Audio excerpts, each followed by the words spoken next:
which a lot of people don't.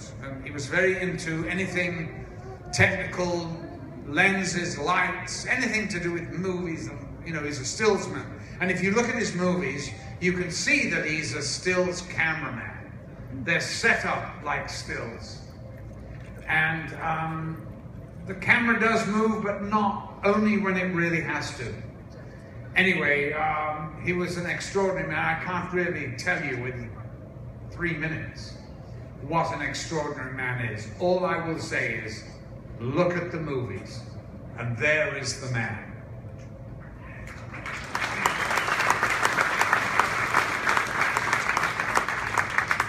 Yes?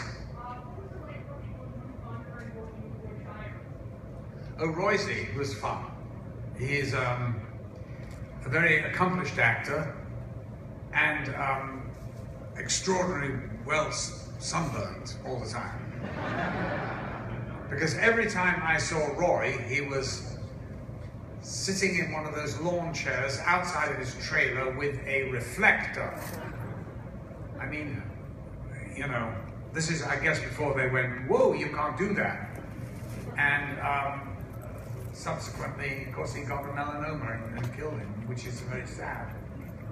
He was a very nice man and very easy to work with, a lovely person, and yeah, I liked him a lot. He was, although, you know, he did say to me, I'm going on Johnny Carson and I'm going to tell him, you know, that I piloted this helicopter.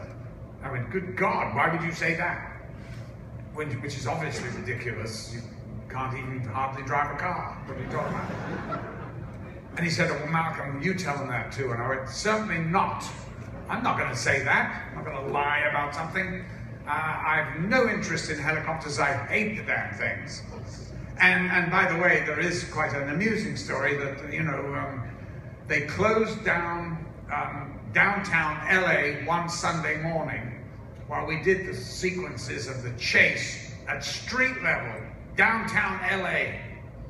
And, you know, I only took the part in the movie if I didn't have to fly in those helicopters. They said I could do it in a mock-up on the back lot, but the director tricked me and changed his mind, and so I had to fly these bloody things at street level. And at one point, the pilot exclaimed in the earphones that we lost the other helicopter, and I just saw a fireball. Because when you're coming to a cross section, you can't see anything, and he was coming this way, we're going this way, boom! And I lost it. And so when we got back, I was like, oh, a real nervous Nelly. I got out of the thing, threw up. Anyway, that was on a Sunday. On the Wednesday, the head of the studio happened to call me, which I thought was a bit weird. Why would he be calling me? This guy called Guy McDowell. He said, Malcolm, hi. Listen, we've just seen the dailies. There were 80 of us there. We have never laughed so much. I went, why would you laugh? And he goes, because you're playing this big, you know, deadly pilot, and you look like a big girl in that cockpit. You're crying, you're screaming, you're waving your hand, going, no, no, no, please, no, God, get me down, no, no, please. He went, we heard everything. I went, oh my God, it was running? Oh, I didn't know, I'm so sorry. He goes, well, you're going to have to go back next Sunday. We're going to have to close downtown LA again at great expense. And please get it right next time. Oh yes, I'm so sorry. So that's what happened. So there you are. So next time you see that film, you can have a good laugh. And by the way, it was bloody dangerous. Because following him down and, you know, at the Dorothy Chandler Pavilion, they have a big fountain. Water from that fountain splash on the perspex of the helicopter. And missed it by too close for me. I mean, I'm only an actor. I don't give a toss. Who cares, you know? Okay, yes. What was it like working with Patrick McGee and David Prowse? Oh yes, Dave. Dave, well, let's see, I remember Patrick because he was a great actor. He was a great Irish actor. He loved his Guinness. And so about a week into the film, he came to me and he said, Jesus, Malcolm, there's not one drink on this whole film. I'm looking for a Guinness and there's nothing at all. I can't work like this. So I went to Stanley and said, you know, Patrick McGee needs a little sustenance. Can you ask Props to get a case of Guinness? He goes, I don't want any drunks on. No, it's not. He's Irish. It's not going to be drunk. I said, this is just to oil the whole being. I mean, he can't get going, you know. He's literally cannot even remember where he is without it. So 3 days later, Stanley comes up to me and he goes, Malcolm, I bought a case of Guinness. He's already finished it. I went, have you been happy with his work? He goes, yes. I went, point proven, Stanley. What a wonderful actor he was. I loved him. It was great.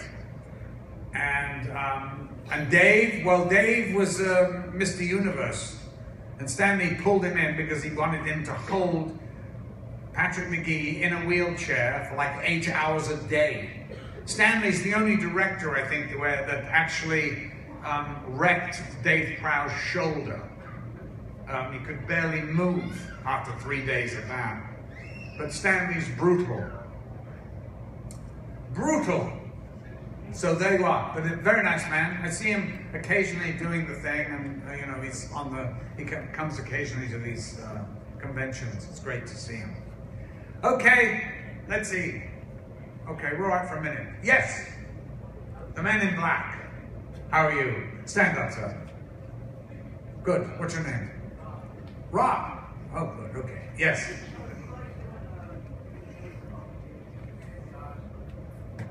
Oh, not even a couple, sir.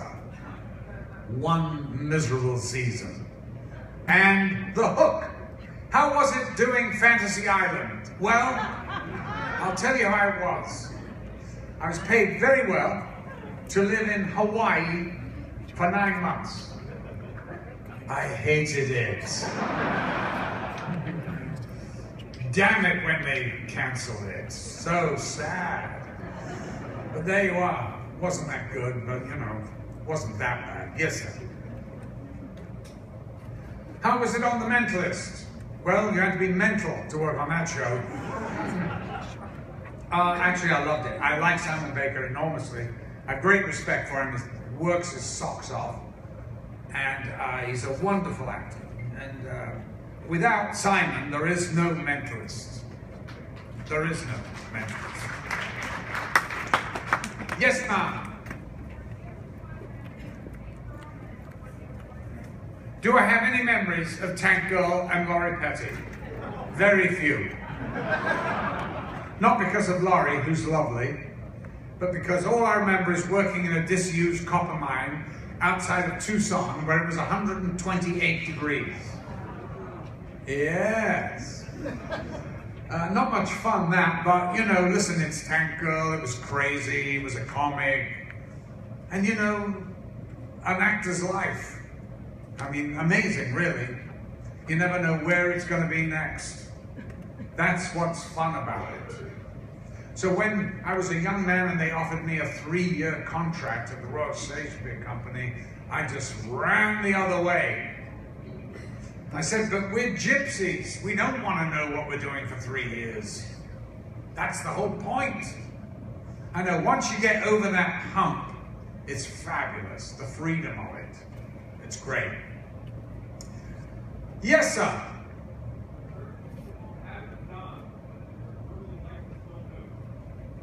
Anything that I haven't done that I'd like to do?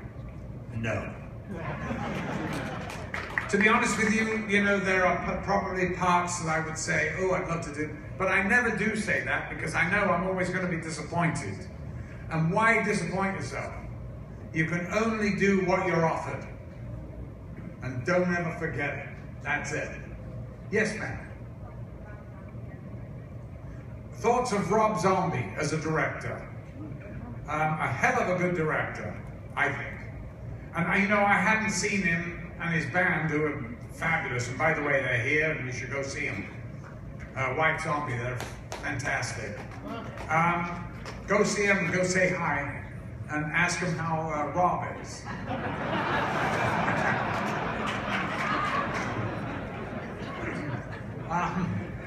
Rob is a really wonderful director. I've just done this movie with him called 31, which will be called something else by the time it comes out. And somebody will come up to me and go, wow, just saw you in such and such a film. And I'll go, I was never in it. Because they're always changing the damn titles. So I can't keep track of what I'm in and what I'm not. But yeah, Rob's great. He's great.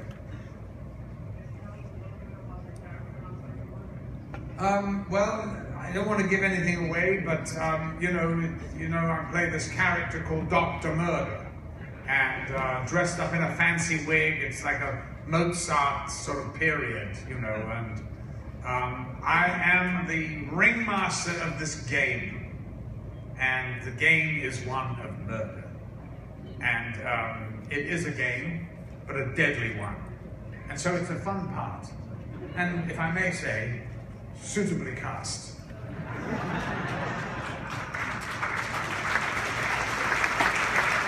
Thank you. You done? Big Dave has an announcement. He's giving me the hook. Well, thank you for everything, by the way, and for all you guys. You're wonderful. Thank you.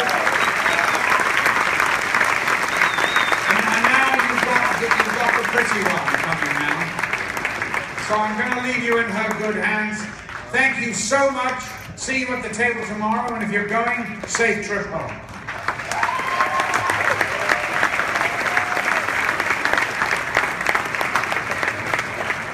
Ladies and gentlemen, please a big round of applause for Mr. Malcolm McDowell.